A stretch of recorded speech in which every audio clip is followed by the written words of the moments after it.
a childhood trauma. A white man? No! You okay, father? Fuck me badly once, shame on you. Fuck me badly twice, shame on me. Buffy. That's why they put the I in FBI. Bitch. That's not me. Do I have a massive asshole? You think a depressed person could make Each this? other's soulmates. You were my best friend. You gave me a cookie, gave you cookie. You were mine too. This is a love story. Yourself. Bonjour et bienvenue dans Amis, le podcast où l'on n'est jamais perdu. Salut, moi c'est Marie et parfois je suis un peu perdue quand même. Et moi c'est Anaïs et ça m'arrive très souvent de pleurer quand on me parle d'équations et de variables. À cause de Lost ou à cause de De tes mes profs de capacités? maths, oui, les deux. Ma prof de maths me mettait 1 sur 20 pour l'encre et le papier. Voilà. Au moins, elle avait un bon sens de l'humour. Aujourd'hui, on s'attaque à une série cultissime qui a défini la pop culture des années 2000 et a profondément bouleversé le monde de la télé. Lost, développé par J.J. Abrams, Carlton Cuse et Damon Lindelof. Vous le connaissez peut-être parce que c'est devenu un des plus grands créateurs de séries après. J.J. Abrams est assez connu maintenant aussi. Oui, J.J. Abrams, bon, lui, on s'en fiche. Damon Lindelof, il est plus cool.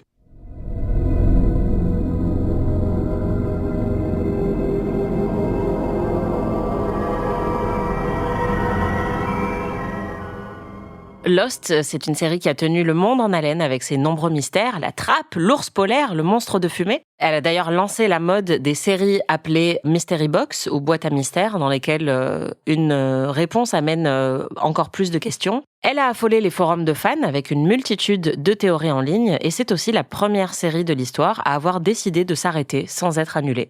Parce qu'ils avaient vraiment plus d'idées, donc ils ont dit non, on sait que ça marche bien, mais on arrête. Marie, est-ce que tu peux résumer le pitch de Lost pour celles et ceux qui ne connaîtraient pas la série ? Alors, je peux résumer le pitch de départ, parce que j'avais pas regardé très loin. Un avion s'écrase sur une île au milieu du Pacifique, un avion qui allait de Sydney à Los Angeles. Et les rescapés se retrouvent bloqués sur cette île, sans contact avec le monde extérieur. Ils doivent survivre. Au début, on pense que c'est une série un peu juste de survie sur une île déserte. Sauf que il y a des éléments surnaturels qui commencent à se produire. Ils tombent aussi sur des éléments comme une trappe ou des choses comme ça, et ils essaient de comprendre qu'est-ce qui se passe sur cette île. Voilà. Du coup, tu n'as jamais fini Lost. Non. C'est quoi ton rapport à cette série ? Je me souviens d'avoir regardé quand elle avait commencé à la télé. Sur TF1. Ouais, sur TF1. Je me souviens que c'était un peu un phénomène à l'époque quand c'était sorti. Et je me demande si on avait continué à ce moment-là ou si on s'était pas tout de suite arrêté parce que ma mère était pas hyper réceptive au délire, quoi. Et après, en tout cas, je sais que j'ai vu, je pense, peut-être 3 saisons de Lost. Mais je pense pas bien plus loin. J'ai vu l'ours polaire, mais ça, c'est dans la première saison. Oui, ça arrive assez vite. Et j'ai vu quand il y avait un autre groupe de rescapés qui sont de l'autre côté de l'île, dans mon souvenir, ou un truc comme ça. Je l'ai revu récemment, il y a quelques années, mais seulement les 2-3 premières saisons. En fait, j'ai vite laissé tomber à chaque fois.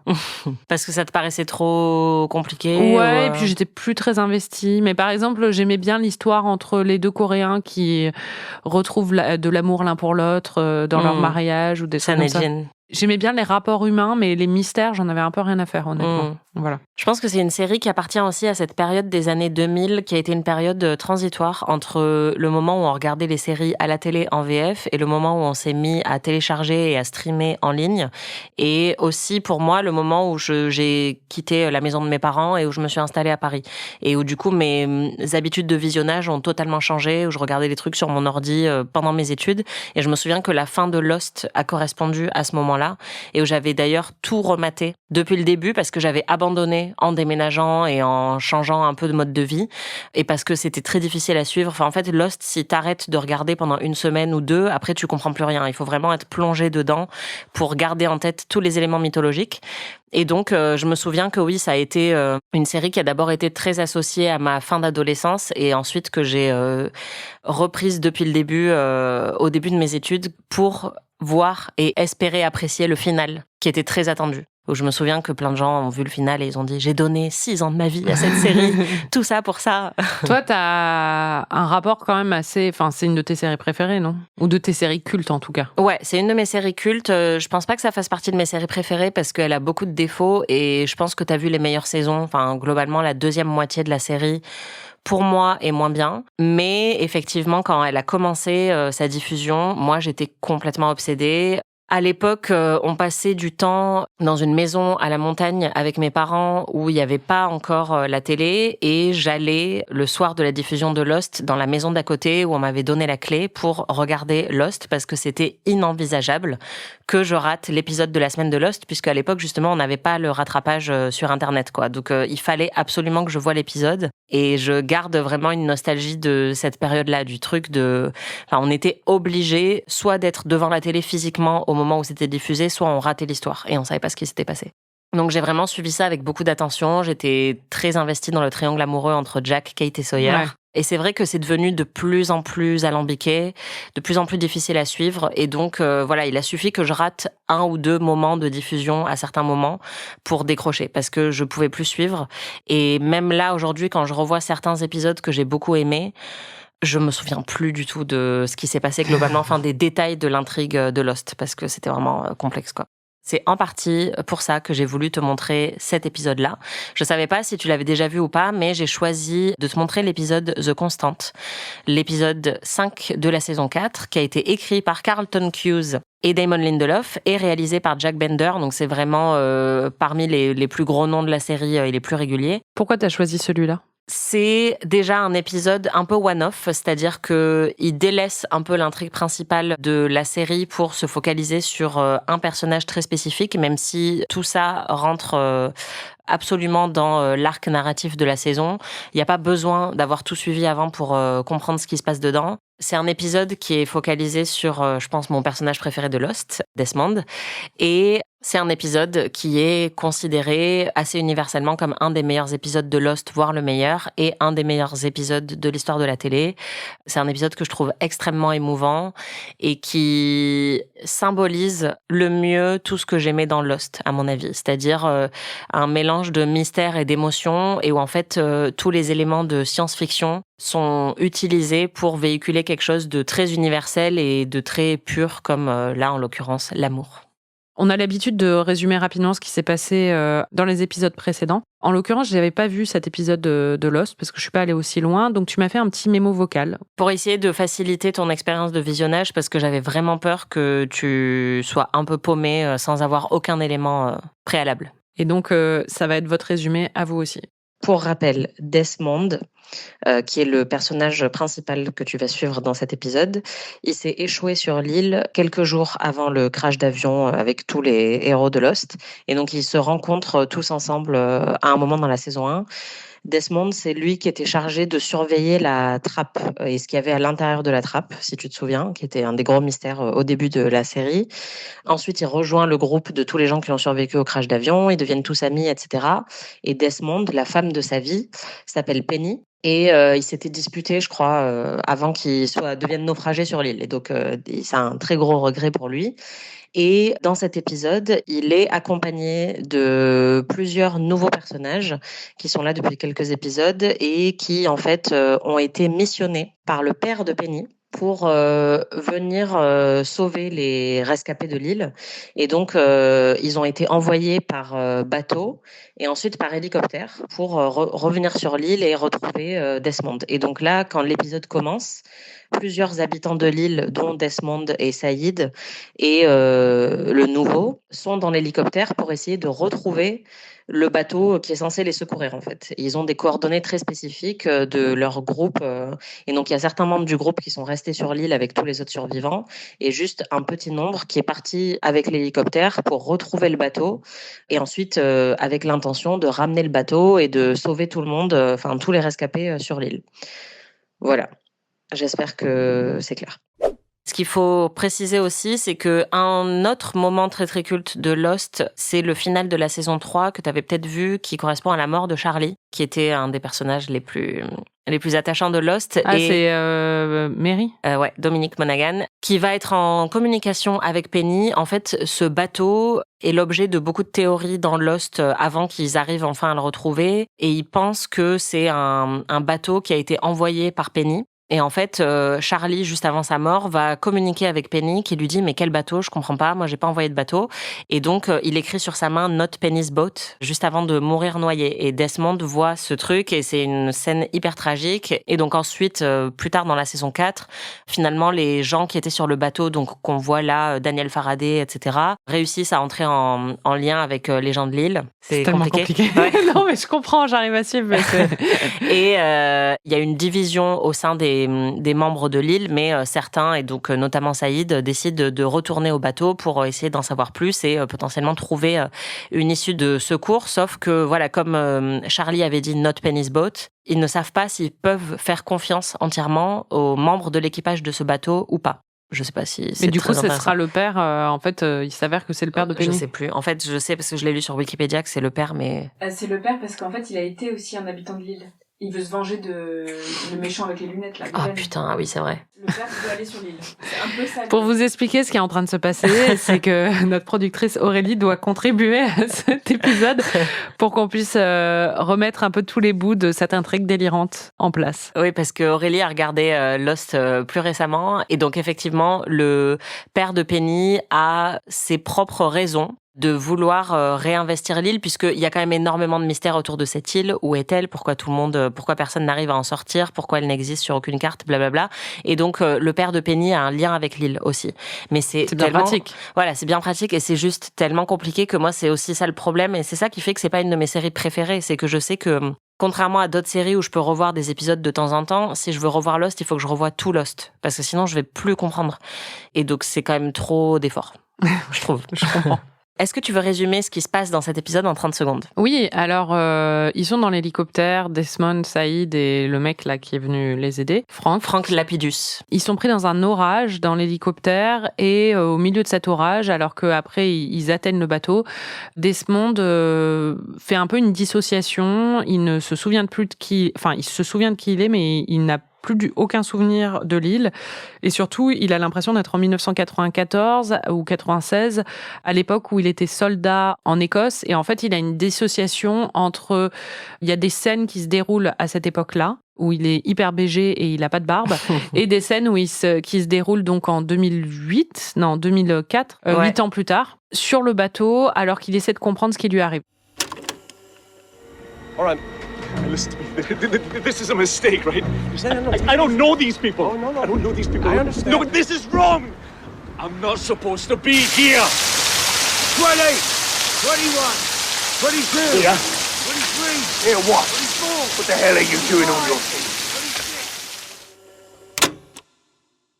Donc il a des absences et il va reconstituer des deux côtés. En fait, il y a l'énigme qui se rejoint des deux côtés, c'est-à-dire que il va essayer de comprendre ce qui lui arrive et surtout, une fois qu'il a compris ce qui lui arrive, il faut qu'il évite de mourir parce que la plupart des gens qui sont divisés entre deux chronologies comme ça ont un anévrisme et meurent. Et donc, pour ne pas mourir, on lui explique qu'il doit trouver une constante, donc quelqu'un ou quelque chose qui va être présente dans les deux chronologies et sa constante, c'est Penny. La mort de sa vie. Exactement.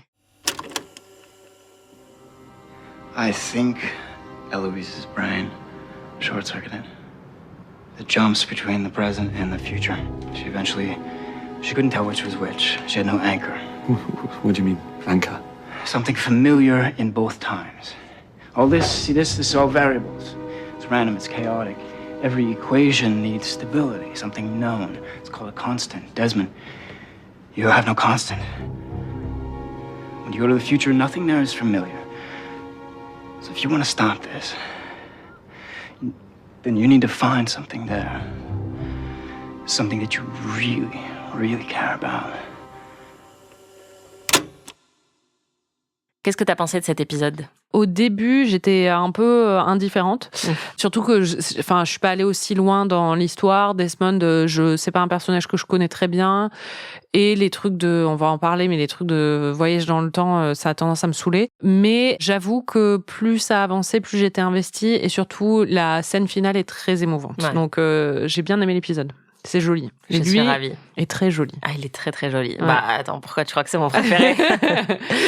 En plus d'avoir un accent écossais, il est très très joli. Ouais, c'est ça. Il est joué par Henry-Yann Cusick et ce qui est vraiment remarquable avec cet épisode, c'est que Desmond, il est là depuis longtemps, mais ça n'a jamais été un des personnages vraiment principaux de la série, pas autant que tous les rescapés du crash d'avion.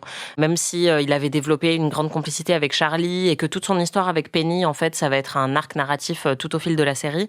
Mais moi, je me souviens que j'avais été assez frappée de voir un épisode entièrement consacré à lui et que c'était même limite un risque parce que tu te dis, bah non, on veut voir Jack, Kate, Sawyer, Saïd à la rigueur, mais pas forcément Desmond qui était le mec qui devait surveiller ce qu'il y a à l'intérieur de la trappe pendant très longtemps dans la série. Et en fait, bon, cet acteur est tellement bon et cette histoire est tellement bien écrite et il est tellement charismatique que ça fonctionne très très bien.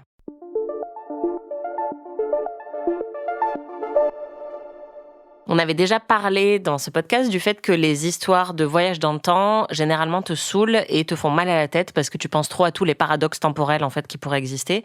Est-ce que ça a été le cas ici ou pas? J'ai pensé un peu à quelques paradoxes temporels, mais j'ai vite laissé tomber. J'ai quand même été bloquée sur certains trucs, du genre, j'étais là, bah, s'il tombe dans les pommes tout le temps, comment il a le temps de prendre le train de Oxford à Londres? Enfin bon, il y avait des choses comme ça.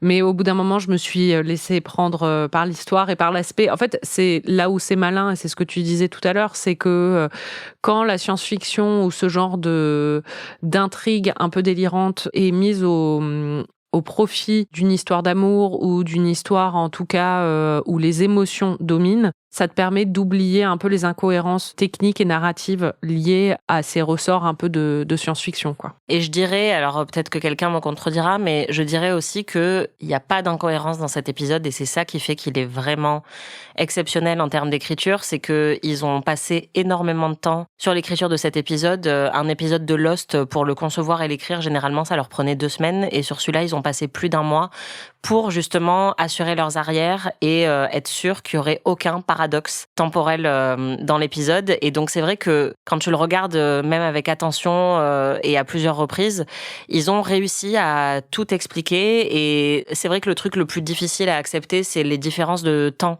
entre le fait qu'il va s'évanouir 5 minutes dans une chronologie et qu'il a eu le temps de prendre le train dans l'autre chronologie. Mais il l'explique aussi dans c'est vrai. Dans l'épisode. What happened? Oh, you're back. And you're out almost 75 minutes. Out? Oh, yeah. You went catatonic right in the middle of a sentence. I had to carry you to the chair. So, I take it you're in the future again? Aye. For how long? I don't know. 5 minutes. Why does this keep happening? In your case, I'm guessing the progression is exponential. Each time your consciousness jumps, it gets harder and harder to jump back. I would be careful crossing the street if I were you.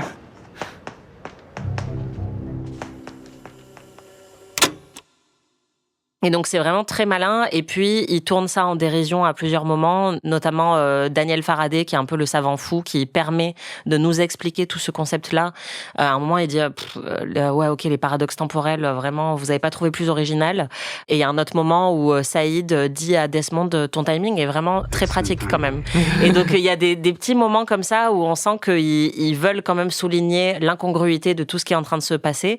Et donc je trouve que d'un point de vue d'écriture cet épisode est vraiment assez brillant parce que c'est vrai que dans toutes les histoires de voyage dans le temps, il y a un moment où on comprend pas, où on va dire mais pourquoi il s'est passé ci ou ça, et il y en a sans doute aussi là-dedans, mais ils ont réussi à l'éviter au maximum. Et ça, c'est très très fort.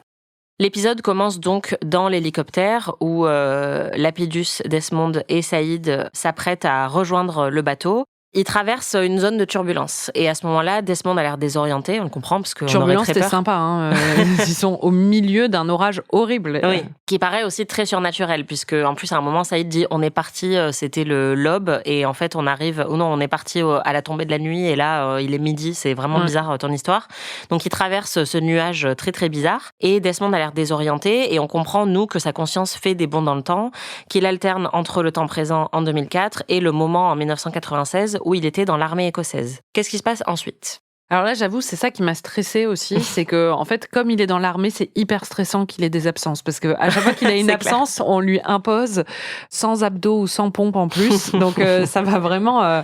Ça, j'étais stressée au début, c'était désagréable, et j'avais hâte qu'on passe à autre chose. Et c'est aussi pour ça que je trouve que quand l'épisode avance, c'était plus agréable, quoi. Ouais, et en même temps, ils sont très malins là-dessus parce que tout ça, c'est aussi des ressorts scénaristiques pour nous stresser au maximum. Oui, bien sûr. Notamment l'armée, mais après, même plus tard, quand il est sur le bateau, il y a une alarme qui retentit à chaque fois. Enfin, ils ont utilisé plein d'outils sonores et visuels pour amplifier au maximum la tension. Ce qui va se passer, c'est que il comprend pas du tout ce qui se passe. Il appelle Penny même pour lui dire je sais pas ce qui se passe, je suis complètement paumé, j'ai besoin d'aide et tout ça. Elle l'envoie péter parce qu'il avait largué.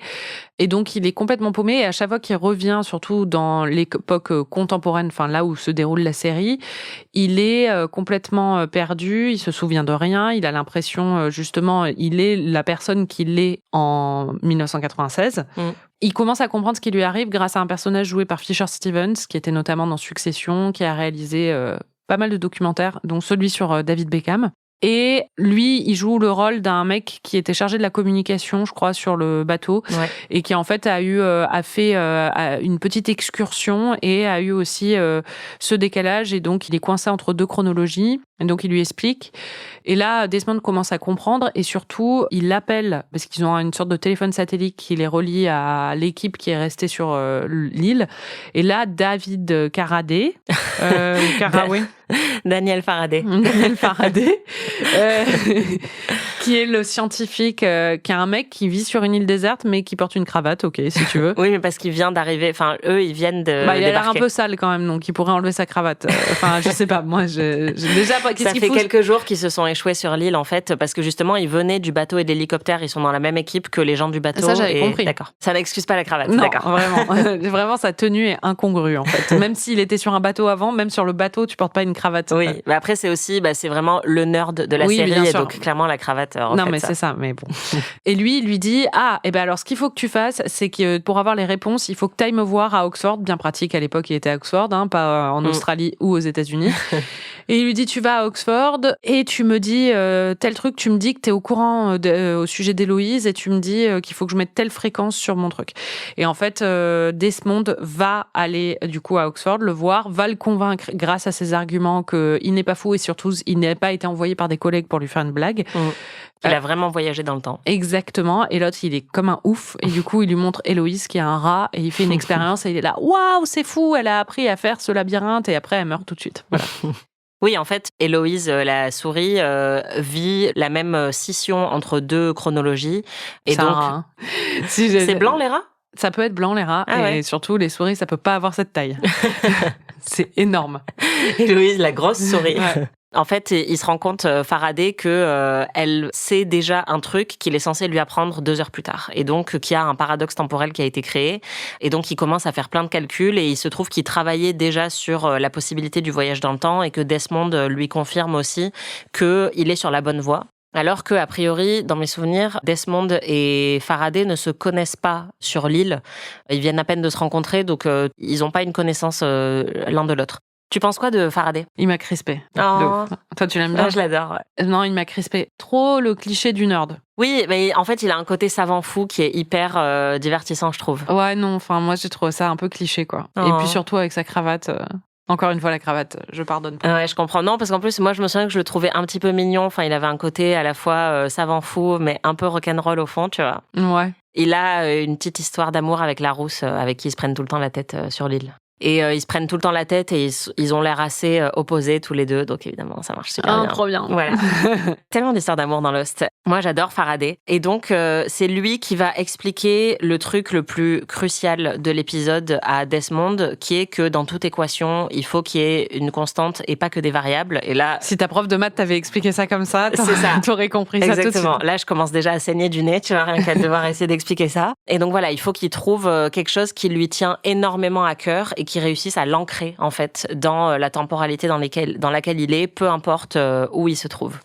Et évidemment, c'est Penny. C'est Penny. Ce qui est marrant, c'est que Desmond, du coup, quand il revient dans la chronologie en 2004 et qu'il doit contacter Penny, et qu'il dit ça à Saïd est là, il n'y a pas d'autres priorités, et parce qu'il pense qu'il veut juste parler à sa meuf.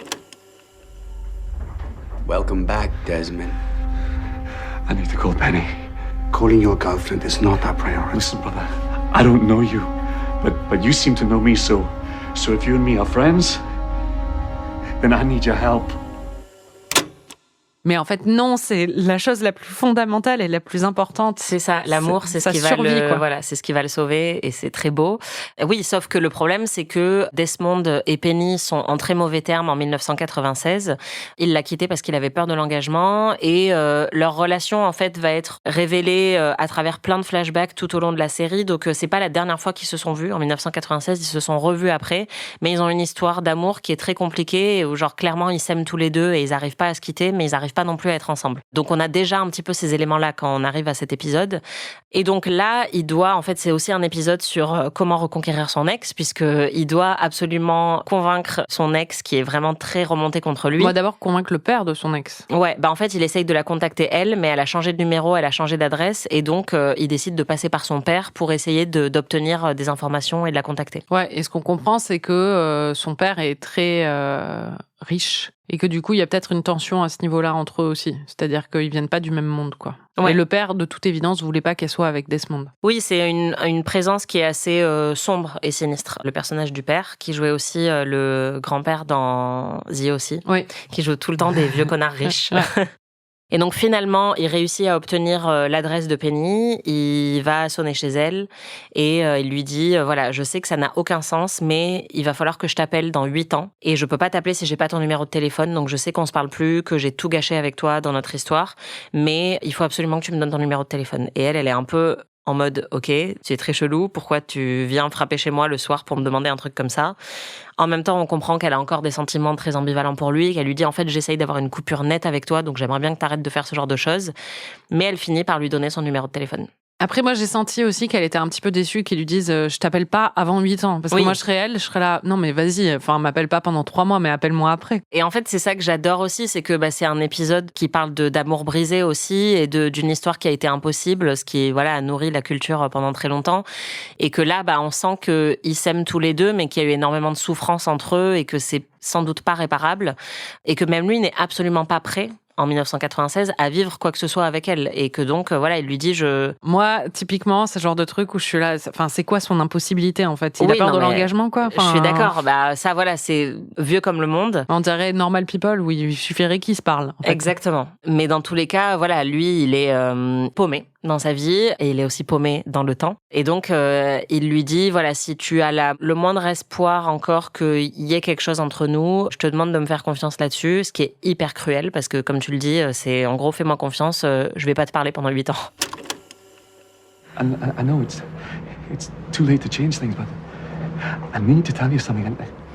I need you to listen to me. And look, I know it's going to sound ridiculous, but please, Ben, I need you to listen to me.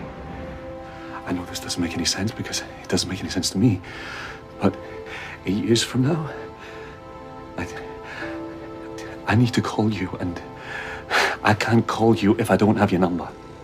What? Look, Penny, just give me your number. I know I've ruined things. I know you think things are over between us, but they're not. If there's any part of you that still believes in us, just give me your number. What's to say you wouldn't call me tonight or tomorrow? I won't call for 8 years. Penny, qui donc déjà Pénélope qui est une référence à l'Odyssée et qui est jouée par Sonia Walger, qui jouait aussi dans For All Mankind récemment, mais qui a été dans plein d'autres séries et qui est une excellente actrice.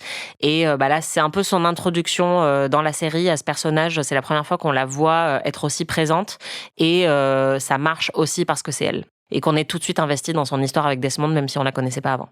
Est-ce que tu veux raconter comment ça se conclut? Il revient en 2004, sachant que le temps presse. C'est-à-dire qu'il a commencé à saigner du nez, ce qui est un signe qu'il est sur le point de faire un anévrisme. Donc, il y a un suspense par rapport à ça. Saïd, ils ont réussi à s'évader de l'espèce de cellule où ils avaient été confinés par le reste de l'équipage. Et ils arrivent là où il y a le téléphone. Il se trouve que le téléphone a été cassé, donc Saïd le répare. bien pratique. Il est venu avec son technicien télécom c'est personnel. tout le truc de Saïd, hein. C'est que c'était un expert des communications pendant la guerre. Voilà, du coup, c'est très bien. Et en fait, il répare le téléphone, mais il lui dit il n'y a pas beaucoup de batterie. Donc, on sait en plus qu'il n'y a pas beaucoup de temps, quoi. Et en plus, ça fait 8 ans qu'il lui a dit à l'autre, il faudra que le 24 décembre 2004, tu sois près de ton téléphone, si tu tiens à moi et tout ça. Il décroche le téléphone, il compose le numéro, ça sonne, ça sonne, ça sonne. On se dit, elle ne va pas répondre. Et là, d'un coup, dans son salon londonien... J'ai des frissons, hein, que... Attends, on va compter. Avec son sapin de Noël derrière, elle décroche. Penny? Desmond? Penny, you answered. You answered, Penny.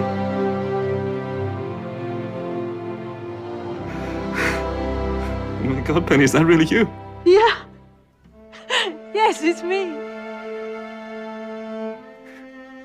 You believe me? You still care about me? I've been looking for you for the past 3 years. I love you, Penny. Et il lui dit, est-ce que c'est vraiment toi? Et ils sont tous les deux hyper émus. Et lui, il est en train de pleurer. Et il lui dit qu'il l'aime. Et elle lui dit qu'elle l'aime aussi. Et que ça fait 3 ans qu'elle le cherche. Que ça fait 3 ans qu'elle le cherche. Elle lui dit qu'elle a parlé à Charlie. Et lui, il lui dit qu'ils vont se retrouver. C'est trop beau. C'est très beau. Non, j'avoue, c'est beau. Ouais. Et la musique là de Michael Giacchino, qui est le compositeur de Lost, est magnifique à ce moment-là. Ouais, non, vraiment, c'est un moment bouleversant. Et c'est assez brillant parce que, moi, j'ai aucun enjeu dans cette histoire d'amour. Je m'en fous de Desmond à la base. Et j'ai quand même réussi à être investie dans cette scène et dans cette histoire. À la fin de l'épisode, ils ont réussi à m'avoir, quoi. Ouais, je suis trop contente. C'est ce que je voulais. Ce qui est très intelligent aussi, c'est que la structure en flashback, c'est la marque de fabrique de Lost. Depuis le début, on voit les rescapés sur l'île, mais on a aussi plein de flashbacks qui nous montrent qui ils étaient avant d'arriver sur l'île. Et d'ailleurs, on nous montre que c'est plein de gens qui cherchaient à fuir leur réalité et donc qui ont tous limite un intérêt à s'être écrasés sur cette île. Or, Desmond, c'est l'inverse. Tout ce qu'il veut, c'est retrouver Penny. Et c'est un des rares épisodes, voire le seul épisode dans Lost qui va utiliser la structure en flashback d'une manière différente, qui est pour parler de voyage dans le temps. Et en plus, on a un personnage qui est conscient de la structure narrative de Lost, puisqu'il est conscient des flashbacks qu'il est en train de vivre. Ouais. Donc tout ça ajoute une couche méta et une couche d'intelligence d'écriture vraiment très savoureuse. Le moment le plus déchirant, ceci dit, c'est quand il se découvre dans le miroir et qu'il voit qu'il est plus le BG qu'il était un jour et qu'il a de la barbe et les cheveux longs, alors que il est mignon quand il est en Robinson Crusoe, mais franchement, tu le vois à l'armée, c'est pas le même numéro, quoi. Ah c'est là qu'on voit qu'on est très différentes toutes les deux, parce que moi je le préfère avec sa barbe et ses cheveux longs. Ah non, moi c'est vraiment à l'armée, j'étais à waouh. Mais il est tellement beau, et en fait quand il est sur le bateau là, il y a un plan très spécifique où il est en plus avec sa petite chemise avec les manches retroussées et où il est en train d'appeler Penny, ou je sais plus ce qu'il est en train de faire, mais il a les muscles hyper contractés. Et vraiment, hier, j'étais en train de regarder l'épisode et je me disais, j'espère que Marie va penser la même chose que moi en regardant cet épisode, qui est que cet homme est magnifique. Ouais, mais moi, je le trouve vraiment, j'étais beaucoup, beaucoup plus sensible à son charme, moi, dans la période 94. Ouais, pour moi, en fait, il est très 96. Beau. Ouais, il est très beau de manière très différente dans cet épisode, mais du coup, c'est une espèce de festival absolu de beauté masculine, donc vraiment. Et il faut dire aussi que Saïd est mon autre personnage préféré de Lost et que je trouvais aussi très sexy. Donc franchement, voir un épisode qui se concentre que sur les deux, j'étais ravie. Ouais, puis j'aime bien leur relation dedans, ils ont l'air... Saïd, c'est toujours le mec qui est un peu pince sans rire et très terre à terre, très pragmatique, et en même temps qui a plein de cœur, et il est montré au début de la série comme un personnage dont on se méfie un peu. On sait pas exactement quel est son passé, et on sait qu'il a déjà torturé des gens dans son passé, donc ça va ajouter beaucoup de suspicion envers lui, et en fait ça se révèle être un personnage vraiment génial et très attachant, et j'aime beaucoup ce qu'ils font de lui dans la série et dans cet épisode. Et pour Desmond, c'est un peu pareil, c'est-à-dire qu'on le voit un petit peu dans cet épisode-là, mais il appelle tout le monde brother ou mate. Brother, can I help you, brother? Good luck, brother. Never gonna let go, brother. Et il a un côté très décontracté et très joyeux, et où rien ne l'affecte. Enfin, c'est quelqu'un de très philosophe. D'ailleurs, il s'appelle Hume. Et donc là, c'est aussi un des rares épisodes où on découvre d'autres facettes de lui, où on le voit beaucoup plus bouleversé et en souffrance et perturbé par tout ce qui est en train de lui arriver. Et donc, c'est un épisode qui va creuser son personnage beaucoup plus. Et moi, ça m'avait beaucoup plu à l'époque. C'est un épisode, tu l'as dit, qui est très romantique et ça annonce un petit peu le plot twist lindelofien par excellence qu'on va découvrir dans les autres séries de Damon Lindelof comme The Leftovers et Watchmen, qui sont qu'à chaque fois on a des éléments de science-fiction ou de surnaturel qui sont utilisés pour véhiculer une idée beaucoup plus simple qui est que au fond c'est juste une histoire d'amour. Comme tout.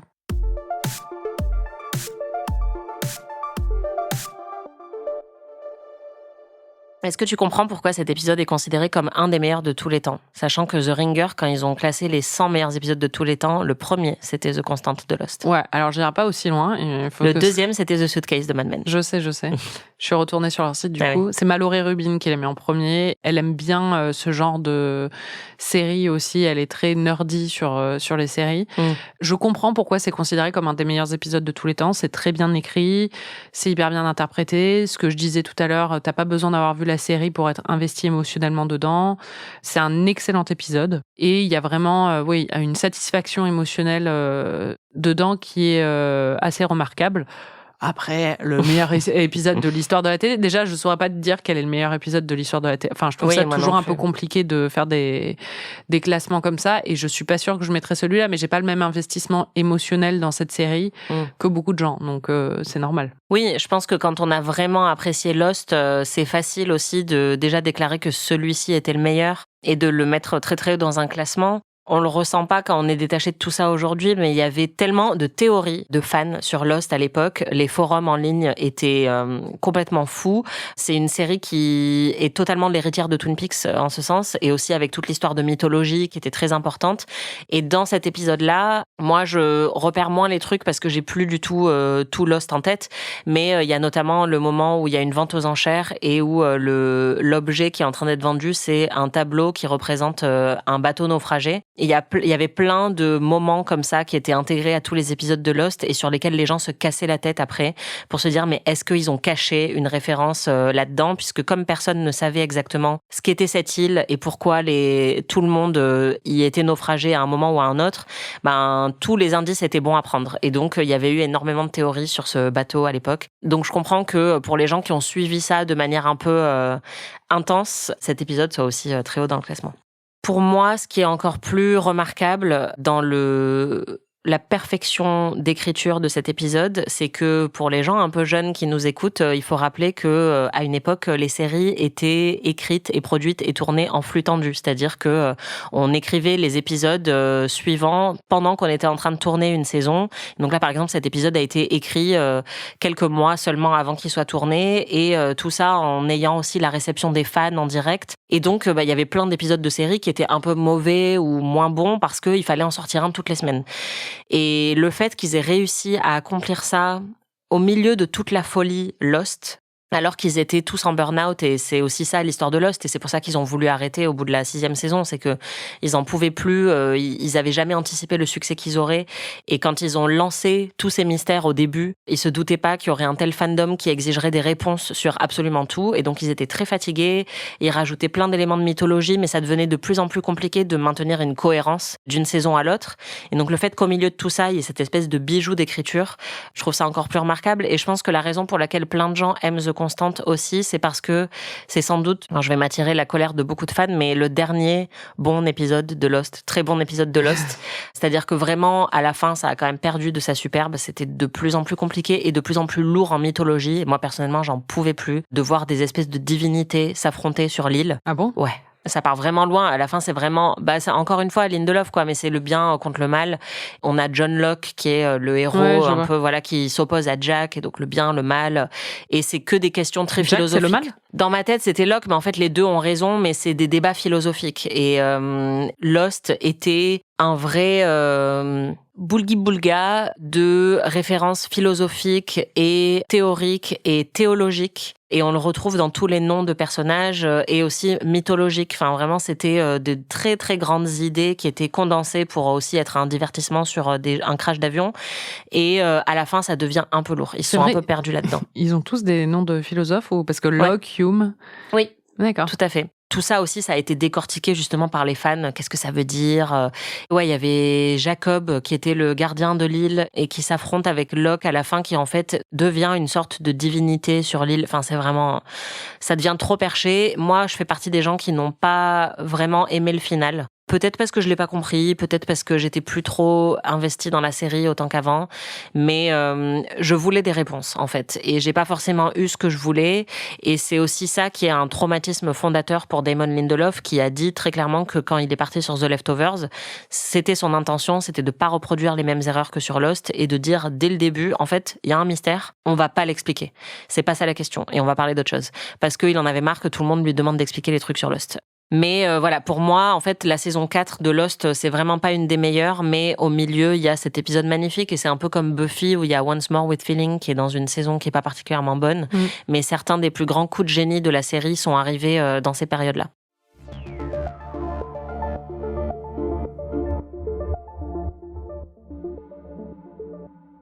T'as un MVP ? La coupe de cheveux de Hume en 1996. Et toi ? J'ai écrit « Desmond est tellement hot, mama » dans mes notes. Ah, j'ai aussi écrit « Les maths, c'est trop romantique ». Ah bah c'est les maths, ton MVP alors. Ouais, c'est ça. Mon MVP, c'est les maths. C'est aussi un des épisodes dans lesquels on voit pas trop Jack, et ça, c'est toujours génial. Parce on le voit un tout petit peu. Ouais, il était tellement casse-couille. J'avais aussi une question, moi, en voyant cette série, c'est pourquoi, dans toutes les œuvres de fiction, séries ou films, quand quelqu'un saigne du nez, personne lui dit « Hé, tu saignes du nez !» À chaque fois, ils ont une espèce de réaction un peu gênée où ils montrent le nez du doigt et l'autre personne doit porter ses doigts à son nez pour se rendre compte qu'elle saigne du nez. Genre, les mots, ça existe en fait. Ouais, mais là, c'est parce que je pense que ça veut dire tu vas mourir. Bien sûr, mais je comprends pas pourquoi les personnages ne verbalisent jamais tu saignes du nez dans les films et les séries. Très important. Non, et puis c'est trop beau parce qu'en fait, Desmond, il passe tout l'épisode à la chercher, mais on se rend compte quand il l'a au téléphone qu'elle aussi, elle le cherche et qu'ils se cherchent tous les deux. C'est trop beau. C'était Amis. Merci Marie d'avoir regardé cet épisode. Merci Anaïs de me l'avoir fait découvrir. Et merci à vous tous de nous avoir écoutés. On se retrouve la semaine prochaine pour parler d'un autre épisode de série qui nous a beaucoup marqué toutes les deux.